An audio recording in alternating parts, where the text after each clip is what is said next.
Hello everyone, once again welcome back to my channel. So ఈ వీడియోలో నేను నా లైఫ్లో నేను నేర్చుకున్నటువంటి కొన్ని వాల్యుబుల్ థింగ్స్ని షేర్ చేద్దాం అనుకుంటున్నాను. ఈ విషయాలన్నీ కూడా నేను చాలా లేటర్ స్టేజెస్లో తెలుసుకున్నవే. నాకు ఎప్పుడూ అనిపిస్తూ ఉంటుంది ఈ లెర్నింగ్స్ అన్నీ కూడా నాకు కొంచెం ఎర్లీ స్టేజెస్లో ప్రాబబ్లీ నేను టీనేజ్లో ఉన్నప్పుడో ఎప్పుడో తెలుసుంటే నేను ఇప్పటికీ నా ప్రొఫెషనల్ లైఫ్ అండ్ పర్సనల్ లైఫ్లో ఇంకా సక్సెస్ఫుల్గా ఉండేవాడినేమో అని. సో అందుకే ఈ వీడియోలో ఆ లెర్నింగ్స్ అన్నీ షేర్ చేద్దాం అనుకుంటున్నాను. ఈ వీడియో చూసిన వాళ్ళలో ఎవరికైనా హెల్ప్ అవుతే అది మంచిదే కదా. సో ఇక లేట్ చేయను, let's begin our video.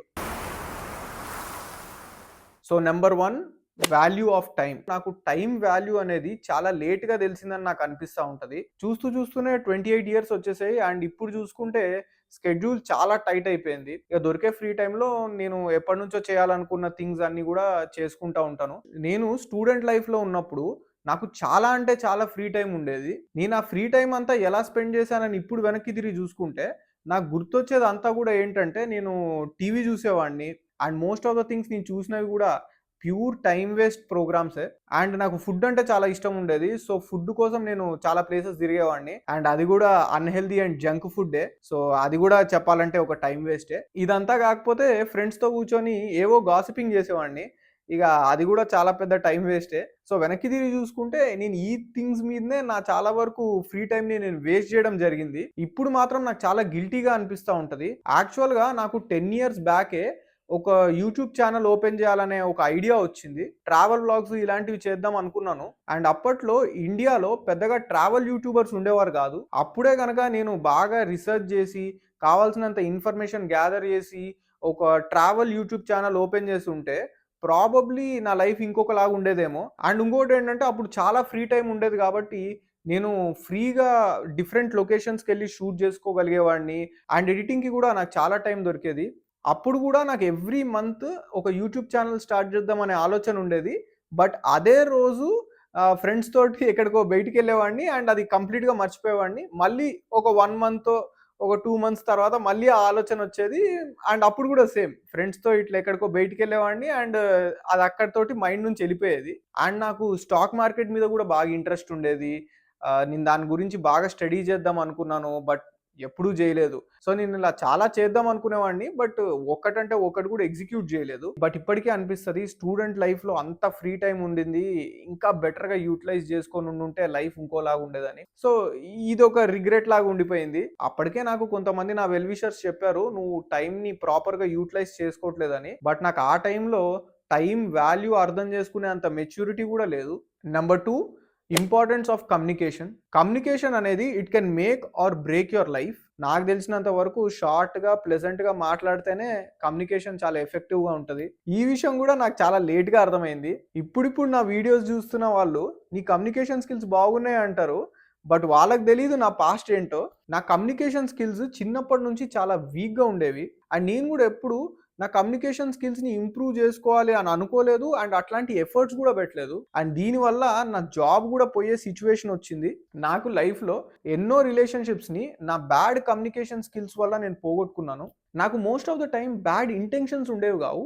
But నా కమ్యూనికేషన్ స్కిల్స్ వీక్ కాబట్టి దాన్ని ఆపోజిట్ పర్సన్స్ వేరేలాగా తీసుకునేవాళ్ళు. అండ్ అగైన్ అది ప్యూర్‌లీ మై ఫాల్ట్. ఎందుకంటే ఒక విషయాన్ని నేను కమ్యూనికేట్ చేస్తున్నప్పుడు it is my responsibility to make sure that the opposite person understands it properly. And ఇదే విషయం నాకు ప్రొఫెషనల్ లైఫ్‌లోకి ఎంటర్ అయిన తర్వాత చాలా డ్యామేజ్ చేసింది. నా ఫస్ట్ 2 ఆర్ 3 మంత్స్‌కే నా టీమ్‌లో ఉండే వాళ్ళందరూ గూడా అప్పుడు ఆల్మోస్ట్ 15 మెంబర్స్ వరకు ఉండేవాళ్ళు. వాళ్ళందరికి గూడా నేనంటే ఒక బ్యాడ్ ఇంప్రెషన్ ఉండేది. అండ్ ఇంతకు ముందు చెప్పినట్టు దీనివల్ల నా జాబ్ పోయే సిట్యుయేషన్ వచ్చింది. ఇక జాబ్ పోయే సిట్యుయేషన్ అంటే మీరు అర్థం చేసుకోవచ్చు. చాలా భయమేసింది. అండ్ అప్పుడు for the first time in my life నేను కమ్యూనికేషన్ స్కిల్స్ ఇంప్రూవ్ చేసుకోవాలి అని అనుకున్నాను. అంటే స్పెసిఫిక్‌గా ఏవో ప్రాక్టీసెస్‌ని నేను ఫాలో అవ్వలేదు. మెయిన్‌గా నేను చేసిందేంటంటే నేను అమెరికన్స్‌తో ఇంటరాక్ట్ అయ్యేవాడిని. సో అమెరికన్స్ ఏంటంటే జనరల్‌గా వాళ్ళు చాలా పొలైట్‌గా ఉంటారు. రెస్పెక్ట్‌ఫుల్‌గా ఉంటారు. అండ్ ఆల్సో వాళ్ళు కాన్వర్జేషన్స్‌లో వాళ్ళ ఇంటెన్షన్స్ చాలా క్లియర్‌గా అర్థమయ్యేటట్టు చూసుకుంటారు. ఒక విషయాన్ని వాళ్ళు ఎట్లా కన్వే చేస్తున్నారనేది బాగా అబ్జర్వ్ చేసేవాడిని. సో ఇలా నాకు బాగా హెల్ప్ అయింది. అండ్ ఇంకోటేంటంటే ఐటీ ఇండస్ట్రీలో అమెరికన్స్‌తో పాటు చైనీస్ ఇంకా కొరియన్ పీపుల్ గూడా ఎక్కువుంటారు. వాళ్ళు గూడా అమెరికన్స్ లాగానే ఏదన్నా మాట్లాడేదుందంటే చాలా పొలైట్‌గా, రెస్పెక్ట్‌ఫుల్‌గా మాట్లాడతారు. వాళ్ళ communication style and American communication style చాలా సిమిలర్‌గా ఉంటాయని నాకనిపిస్తది. అండ్ ఈ కొరియన్ డ్రామాస్ అంటే కే డ్రామాస్ అంటారు గదా! అవి యూఎస్‌లో చాలా పాపులర్ అవ్వడానికి గూడా వన్ ఆఫ్ ది రీజన్ అదే అని నాకనిపిస్తది. Number 3 physical appearance and looks. లైఫ్‌లో కొన్ని ఎక్స్‌పీరియన్సెస్ ఫేస్ చేసిన తర్వాత నాకర్థమైందేంటంటే, physical appearance is directly proportional to social acceptance. Good looking people always get special attention. నేను 90s kid. Born and brought up in India. నా జనరేషన్‌లో నేను చూసినంత వరకు ఫిజికల్ అపియరెన్స్ అండ్ లుక్స్ మీద జనాలకి ఎందుకో కొంచెం ఇంట్రెస్ట్ బాగా తక్కువుండేది. అట్‌లీస్ట్ అమ్మాయిలైనా కొంచెం హెయిర్ కేర్ అని, స్కిన్ కేర్ అని ఇలాంటివేవో జేసేవాళ్ళు గానీ, most of the boys never cared about physical appearance. In fact నేను టీనేజ్‌లో ఉన్నప్పుడే నాకు చాలా సివియర్ హెయిర్ ఫాల్ ఉండింది. అండ్ ఇప్పుడు మీరు చూస్తున్నారు కదా నా హెయిర్ ఎలా ఉందో. దీన్ని కరెక్ట్ జేయాలంటే ఇంకా హెయిర్ ట్రాన్స్‌ప్లాంటేషన్ తప్ప వేరే ఆప్షన్ లేదు. అండ్ టీనేజ్‌లో నేను చాలా ఔట్ ఆఫ్ షేప్ ఉండేవాడిని. నేను నా ఫస్ట్ పాయింట్‌లో చెప్పాను గదా! చాలా అన్‌హెల్తీ ఫుడ్ తినేవాడినని. సో, ఆ విధంగా ఫిజికల్ అపియరెన్స్ గూడా చాలా బ్యాడ్‌గా ఉండేది నాది. ఇప్పుడిప్పుడే కొంచెం జిమ్‌కెళ్ళి కొంచెం ఆ వెయిట్ లాస్ అవన్నీ జేసి కొంచెం ఫిజికల్ ఫిట్‌నెస్ మీద ఫోకస్ జేస్తున్నాను. కానీ ఫిజికల్ అపియరెన్స్ గురించి మనందరికి తెలుసు గదా! ఒక్కసారి ఏమన్నా డ్యామేజ్ జరిగితే దాన్ని మళ్ళీ కంప్లీట్‌గా రిపేర్ అయితే చేయలేము. సో, ఎర్లీ ఏజ్ నుంచే ఫిజికల్ అపియరెన్స్ మీద, ఫిట్‌నెస్ మీద, లుక్స్ మీద కాన్సంట్రేట్ చేస్తే ఖచ్చితంగా అది మీకు హెల్ప్ అవుతుంది. నాకిప్పటికీ ఒక ఇన్సిడెంట్ గుర్తు. నేను ఒకసారి ఫెయిర్ అండ్ హ్యాండ్సమ్ క్రీమ్ నా ఫేస్‌కి ఇట్లా రాసుకుంటున్నప్పుడు మా నేబర్ ఒకాయనొచ్చాడు. "ఎవరైనా అమ్మాయిని కలవడానికి వెళ్తున్నావా?" అని క్వెషన్ అడిగాడు. నేను అలా ఏం లేదంటే, "మరెందుకు ఫెయిర్‌నెస్ క్రీమ్ రాసుకుంటున్నావు? అబ్బాయిలకి ఫెయిర్‌నెస్ క్రీమ్ అవసరం ఏముందన్నాడు. Number 4 money. నేను చిన్నప్పటి నుంచి మనీ విషయంలో చాలా జాగ్రత్తగానే ఉండేవాడిని. బట్ పెద్ద వాల్యూ ఇచ్చేవాడిని గాదు. కానీ ఈ కోవిడ్ టైమ్‌లో జరిగిన లే ఆఫ్స్ తర్వాత డే బై డే నాకు మనీ మీద ఉన్న రెస్పెక్ట్ పెరిగింది. లాస్ట్ 2, 3 ఇయర్స్‌లో పెద్ద పెద్ద కంపెనీస్ నుంచి నా ఫ్రెండ్స్ లే ఆఫ్ అయిన తర్వాత నాకు మనీ వాల్యూ చాలా అర్థమైంది. లే ఆఫ్ అయిన వాళ్ళలో ఎవ్వరికీ గూడా $150,000 పర్ యానమ్‌కి తక్కువ లేదు సాలరీ. అండ్ వాళ్ళలో చాలా మందికి వాళ్ళ నెక్స్ట్ జాబ్‌లో 50% ఆఫ్ ది ఒరిజినల్ సాలరీ గూడా రాలేదు. అప్పుడు ఎవరైతే మనీ విషయంలో జాగ్రత్తగా ఉన్నారో, ఎవరైతే మనీని జాగ్రత్తగా ఇన్వెస్ట్ చేసుకొని దాన్ని మల్టిప్లై చేసుకున్నారో, వాళ్ళందరూ మాత్రం వాళ్ళ ప్రీవియస్ లైఫ్ స్టైల్‌ని కంటిన్యూ చేయగలిగారు. ఎవరెవరైతే మనీ విషయంలో రెక్లెస్‌గా ఉన్నారో, వాళ్ళు మాత్రం చాలా ఇబ్బందులు పడ్డారు. కొంతమందైతే కార్లు ఇంకా ఇల్లులు గూడా వదులుకోవాల్సినటువంటి పరిస్థితి ఉండింది. ఇవే గాదు ఇంకా నేను చాలా హారర్ స్టోరీస్ జూసాను. ఆ తర్వాతే నాకు మనీ మీద వాల్యూ అనేది చాలా పెరిగింది. నేనేం పెద్ద ఫైనాన్షియల్ గురువు గాదు గానీ, ఒకటైతే చెప్పగలుగుతాను. మనీ విషయంలో చాలా జాగ్రత్తగా ఉండాలి. రేపు ఫర్ వాటెవర్ రీజన్ సడెన్‌గా క్యాష్ ఫ్లో ఆగిపోయినా, లేదంటే ఒక ఎమర్జెన్సీ ఒచ్చి మనకి చాలా మనీ ఒకటేసారి అవసరం పడినా మనం ఇబ్బంది పడకుండా ఉండాలంటే ఫైనాన్షియల్ డిసిప్లిన్ అనేది ఉండాలి. Number 5 love and relationships. ఈ పాయింట్‌కి ఒక జెండర్ న్యూట్రల్ ఆన్సర్ చెప్తాను. అంటే ఇది అమ్మాయిలకైనా, అబ్బాయిలకైనా వర్తిస్తుంది. మన లైఫ్‌లో ఒక 1 ½ నుంచి 2 డెకేడ్స్ అంటే ఒక 15 నుంచి 20 ఇయర్స్ వరకు the most important relationships in our life are parents and siblings. Once ఆ స్టేజ్ క్రాస్ అయిన తర్వాత the most important person in life is life partner. ఒక మంచి అండర్‌స్టాండింగ్ లైఫ్ పార్ట్నర్ దొరికితే మన లైఫ్ అండ్ ఆ పర్సన్ లైఫ్ గూడా చాలా ఎన్హాన్స్ అవుతుంది. And at the same time personal life చాలా పీస్‌ఫుల్‌గా ఉంటుంది.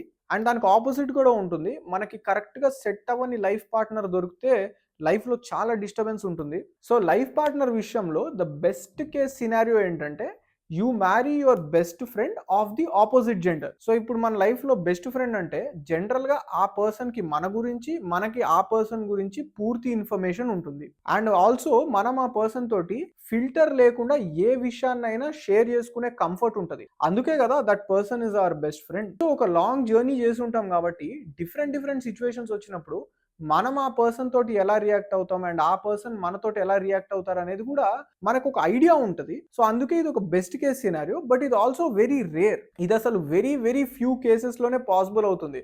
ఇన్‌ఫాక్ట్ నా లైఫ్‌లో అయితే నేను మేబీ ఒక 15 కపుల్స్‌ని జూసుంటా. వాళ్ళు పెళ్లి గాకన్నా ముందు బెస్ట్ ఫ్రెండ్స్‌గా ఉండి, ఆ తర్వాత వాళ్ళు మ్యారేజ్ జేసుకున్నారు. అది అందరికీ పాసిబుల్ అవ్వదు. నాకు గూడా పాసిబుల్ అవ్వలేదు. బట్ నేను జెప్పేదేంటంటే ఇలాంటి ఛాన్స్ గనక మీ లైఫ్‌లో ఉంటే don't think about caste or religion or financial status and instead marry that person. ఇప్పటివరకు నేను జూసిన బెస్ట్ ఫ్రెండ్స్ టర్న్డ్ కపుల్స్ ఉన్నారు గదా! వాళ్ళల్లో at least as of now everyone are happy. So, ఇప్పటివరకు మనం బెస్ట్ కేస్ సినారియో గురించి మాట్లాడుకున్నాం గాబట్టి ఇప్పుడు అదర్ కేస్ సినారియో గురించి మాట్లాడుకుందాం. In short arranged marriage scenario. Arranged marriage అనే టర్మ్ వినగానే చాలా మందికి భయమేస్తుంది. అండ్ అది ఎందుకో కూడా అర్థం చేసుకోవచ్చు. మన లైఫ్‌లో most important relationship and most important పొజిషన్‌కి ఒక స్ట్రేంజర్ సెట్ అవుతారో లేదో డిసైడ్ చేసుకోవాలంటే ఖచ్చితంగా భయమే ఉంటది. ఇన్‌ఫాక్ట్ నాకు గూడా ఒక 1 ఇయర్ బ్యాక్ వరకు అదే భయం ఉండేది. తర్వాత కొత్త పీపుల్‌ని మీట్ అవ్వడం అండ్ ఫ్రెండ్స్ ఎక్స్‌పీరియన్సెస్ తెలుసుకోవడం వల్ల నా ఒపీనియన్ చేంజ్ అయింది. అరేంజ్డ్ మ్యారేజ్ ప్రాక్టీస్ అనేది మన కల్చర్‌లో కొన్ని హండ్రెడ్స్ ఆఫ్ ఇయర్స్ నుంచి ఉంది. అండ్ దీనికి ఒక పెద్ద సక్సెస్ రేట్ కూడా ఉంది. అన్నిటికన్నా మోస్ట్ ఇంపార్టెంట్ థింగ్ మనకు మ్యూచువల్ రెస్పెక్ట్ ఉండాలి. అండ్ దాంతో పాటు కమ్యూనికేషన్ చాలా క్లియర్‌గా ఉండాలి. అండ్ ఇంకోటి ఏంటంటే మన ఎక్స్‌పెక్టేషన్స్ కూడా కొంచెం రియలిస్టిక్‌గా ఉండాలి. మ్యారేజ్‌తో మనకున్న ఎక్స్‌పెక్టేషన్స్‌ని ఆపోజిట్ పర్సన్‌కి చాలా క్లియర్‌గా కన్వే చేయాలి.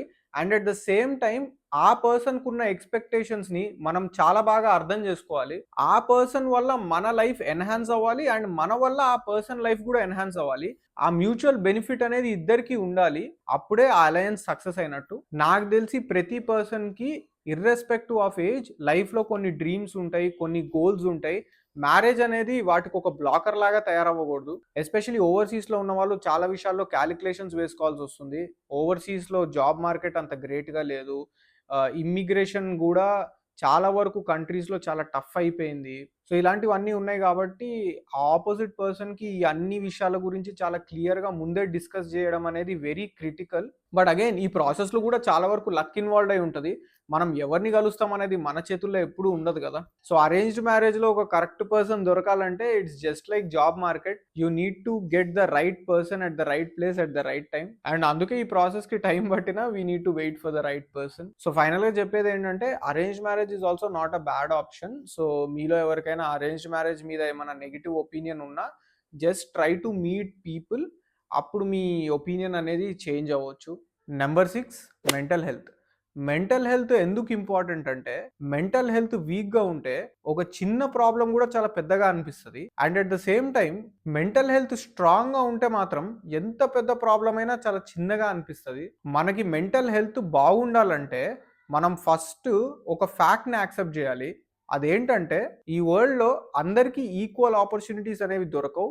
అండ్ ప్రతి ఒక్కరి లైఫ్‌లో అప్స్ అండ్ డౌన్స్ అనేవి కామన్. ఇంకా చెప్పాలంటే సక్సెస్‌ల కన్నా ఫెయిల్యూర్స్ ఎక్కువ ఉంటాయి అనే పాయింట్‌ని మనం రికగ్నైజ్ చేస్తే చాలు మన మెంటల్ హెల్త్ బాగుంటుంది. మనము ఫెయిల్యూర్స్‌ని యాక్సెప్ట్ చేయగలిగినప్పుడే మనకి మెంటల్ పీస్ దొరుకుతుంది. We live in a very success driven world. అంటే సక్సెస్‌కి చాలా ఇంపార్టెన్స్ ఉంటది. బట్ ఫెయిల్యూర్‌కి మాత్రం యాక్సెప్టబిలిటీ ఉండదు. లైక్ జాబ్ పోయిందని, లేదంటే ఎంబీబీఎస్ సీట్ రాలేదని, లేదంటే లవ్ ఫెయిల్యూర్ అయిందని, లేదంటే ఫైనాన్షియల్ ట్రబుల్స్ ఉన్నాయని జనాలు సూసైడ్ చేసుకోవడం. ఇలాంటివి చాలా సార్లు మనం న్యూస్‌లో గూడా వింటా ఉంటాం. ఇవన్నీ గూడా మెంటల్ స్ట్రెంగ్త్‌కి రిలేట్ అయినటువంటి ఇన్సిడెంట్సే. నా చిన్నప్పటి నుంచే నా మెంటల్ హెల్త్ చాలా వీక్. నేను చాలా సెన్సిటివ్‌గా ఉండేవాడిని. అంటే అగ్రెసివ్‌గా ఉండేవాడిని. బట్ చాలా సెన్సిటివ్ అనమాట. నా గురించి ఎవరన్నా ఒక చిన్న క్రిటిసిజం చేసినా గాని కూడా ట్రిగ్గర్ అయిపోయేవాడిని. అంటే నేను ఈ విషయం ఎందుకు చెప్తున్నానంటే నా మెంటల్ స్టేట్ అంత వీక్‌గా ఉండేది. నా లైఫ్‌లో ఒక ఫన్నీ ఇన్సిడెంట్ షేర్ చేస్తాను. అంటే ఆ ఇన్సిడెంట్ జరిగినప్పుడు అది సీరియస్ ఇన్సిడెంట్ అనుకోండి. ఇప్పుడు ఫన్నీగా అనిపిస్తుంది. నేను బ్యాచిలర్స్‌లో అంటే ఇంజినీరింగ్ చేస్తున్నప్పుడు నా ఫస్ట్ ఇయర్‌లో నేను మెకానిక్స్ అనే ఒక సబ్జెక్ట్‌లో ఫెయిల్ అయ్యాను. నేను యాక్చువల్లీ కంప్యూటర్ సైన్స్ స్టూడెంట్. ఆ మెకానిక్స్ అనేది నాకు రిలేటెడ్ కూడా కాదు. బట్ ఫస్ట్ ఇయర్‌లో ఏంటంటే వేరే వేరే మేజర్స్‌లో ఉన్నటువంటి సబ్జెక్ట్స్‌ని గూడా ఇంక్లూడ్ చేసేవాళ్ళు. సో, అలా మెకానిక్స్ వచ్చింది. నా లైఫ్‌లో నేను ఫస్ట్ ఫెయిల్ అయిన సబ్జెక్ట్ అంటే అదే. అదో చాలా చిన్న విషయం. ఇమ్మీడియేట్‌గా సప్లిమెంటరీ రాసుకోవచ్చు, క్లియర్ చేసుకోవచ్చు. అలానే జరిగింది గూడా. కానీ ఫెయిల్ అయ్యాను అని తెలిసినప్పుడు మాత్రం ఒక 2 డేస్ నేను చాలా బాధపడ్డాను. ఎవరికీ చెప్పుకోలేదు గూడా. అప్పటికే నాకు 19 ఇయర్స్ అనుకుంటా. 18 19 ఇయర్స్ ఉంటాయి నాకప్పటికి. బట్ అలా జరగడం వల్ల నేను తెలుసుకుందేంటంటే నా mental health was always very weak. ఆ తర్వాత నా ప్రొఫెషనల్ లైఫ్‌లో గూడా ఒక 4 టైమ్స్ నా జాబ్ పోతుందేమో అనే సిట్యుయేషన్స్ వచ్చాయి. దాంట్లో ఒక 3 టైమ్స్ అయితే అసలు నాకు సంబంధం లేని విషయము. అదేదో బడ్జెట్ కట్స్ అన్నారు. నా పెర్ఫార్మన్స్ గూడా బాగుండింది. కానీ still my job was at risk. And ఇంకో 2 సార్లయితే వేరే కంట్రీస్‌కి ఎక్కడికో పంపిస్తామన్నారు.